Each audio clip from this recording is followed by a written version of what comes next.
next city we're going to look at St. Louis. And we're talking about sacred landscapes today, so the first thing we'll start off is with the City of the Sun, which is right next to St. Louis. And this is better known to us today and by most people as Cahokia Mounds. And Cahokia Mounds is an ancient native Mississippian mound site that it was abandoned in the 1400s, and according to the Interpretive Center, the reason it was abandoned, of course, is a mystery.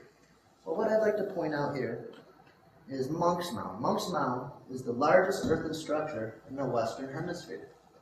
And here you can see a comparison of the base of Monk's Mound to the Giza Plateau. It's actually larger. I mean, incredible structure. So today we're going to look briefly at Monk's Mound with some of the relics discovered. Then we're going to go over here to Woodhenge, a solar calendar, much akin to Stonehenge. So here's a view of Monk's Mound. In the bottom right corner, we have this little tablet here. This tablet was actually found on the site of Monk's Mound back in the 70s.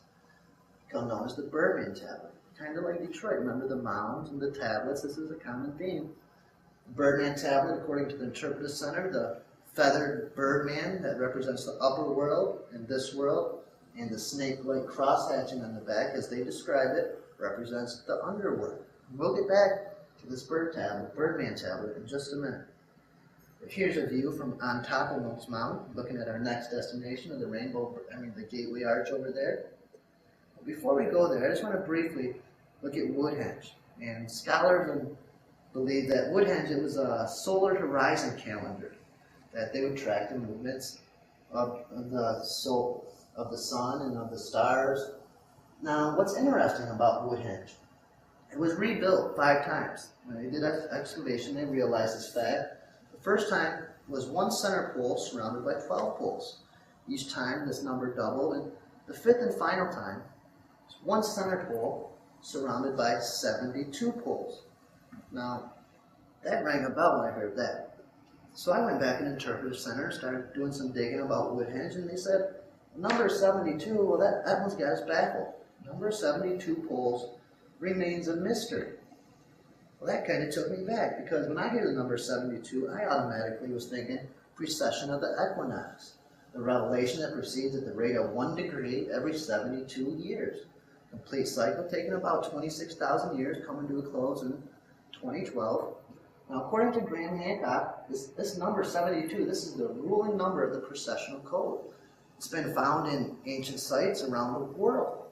So is it possible? Is it possible that this isn't a mystery because the Cahokians have recognized the significance of the number 72 and the precession of the equinox, or that the number 72 is a sacred number in general? It's been used in myth and lore over and over throughout the years.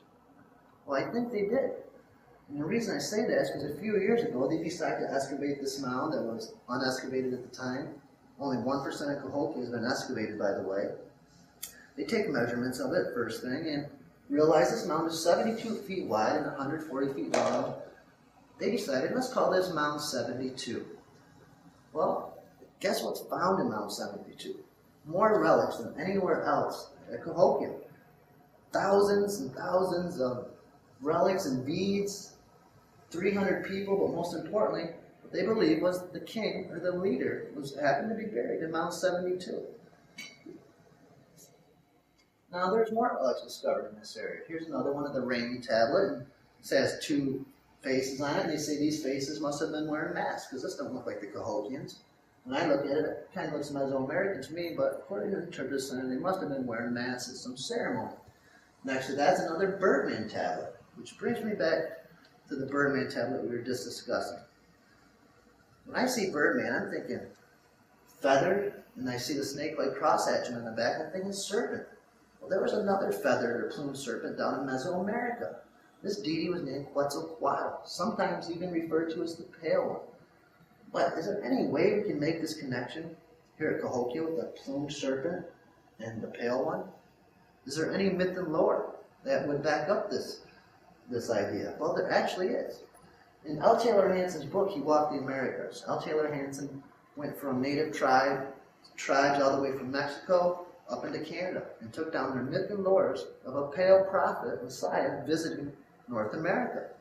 And what she says is that from Iqua to the place where now is St. Louis, in the fleets of the merchants went the healer. to the capital city of the Puant Nation. So there is myth and lore that the healer did come through St. Louis. Now, wouldn't this give City of the Sun a whole new meaning? We could probably look at Cahokia in a whole new light, City of the Sun. Now, archaeologists say they have a field day with me for saying this. But either way, Cahokia is part of a sacred landscape. And it's been so for hundreds, thousands of years. That being said, what kind of architecture emerges in the vicinity? Well, I think we all know the icon of St. Louis, the Gateway.